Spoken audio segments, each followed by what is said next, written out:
திருமேனியோட இயக்கத்துல அருண் விஜய் நடிப்புல இன்று வெளியாகி இருக்கிற படம் தடம். இந்த படத்தோட விமர்சனத்தை இப்போ பார்ப்போம்.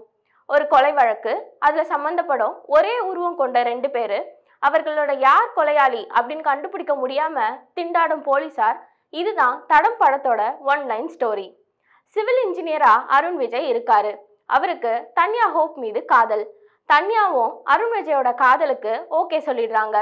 இதற்கிடையே யோகி பாபுவோட சேர்ந்து இன்னொரு அருண் விஜய் திருட்டு வேலைகள்ல ஈடுபட்டு வராரு. பெண்களை சல்லாபத்துக்கு மட்டுமே பயன்படுத்தும் மற்றொரு அருண் விஜய் சட்ட நுணுக்கங்களை எல்லாம் தெரிஞ்சு வச்சிருக்காரு.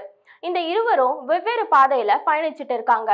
ஆனா இவங்க 2 பேர்ல ஒருத்தங்க அஜய் அப்படிங்கிறவரை கொலை பண்ணிடுறாங்க. இந்த வழக்க விசாரிக்க கையில எடுக்கிறாங்க உதவி ஆய்வாளர் வித்யா பிரதீப். அப்போ என்ன பண்றாங்க, சிவில் இன்ஜினியரான அருண் விஜய அவருதான் குற்றவாளின்னு கைது பண்றாங்க. எதர்ச்சியா ட்ரங்க் அண்ட் டிரைவ் வழக்குல இன்னொரு அருண் விஜய் சிக்கிறாரு.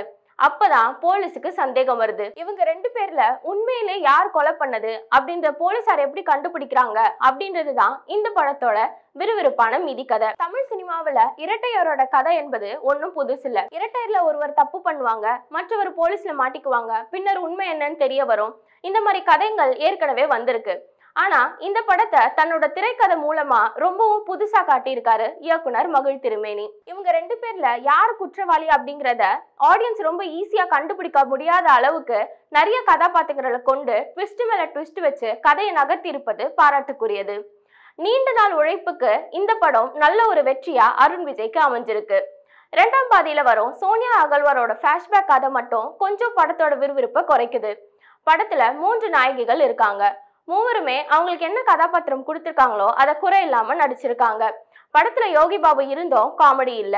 ஏன்னா அவரும் கொஞ்சம் சீரியஸாவே இந்த படத்துல நடிச்சிருக்காரு.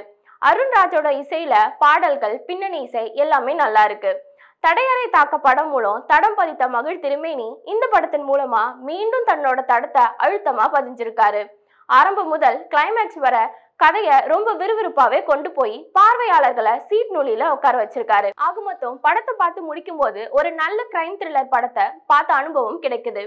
மற்றும் ஒரு விமர்சனத்துடன் உங்களை சந்திக்கிறேன். மேலும் இது போன்ற பல வீடியோக்களுக்கு எங்கள் சேனலை சப்ஸ்கிரைப் செய்யவும்.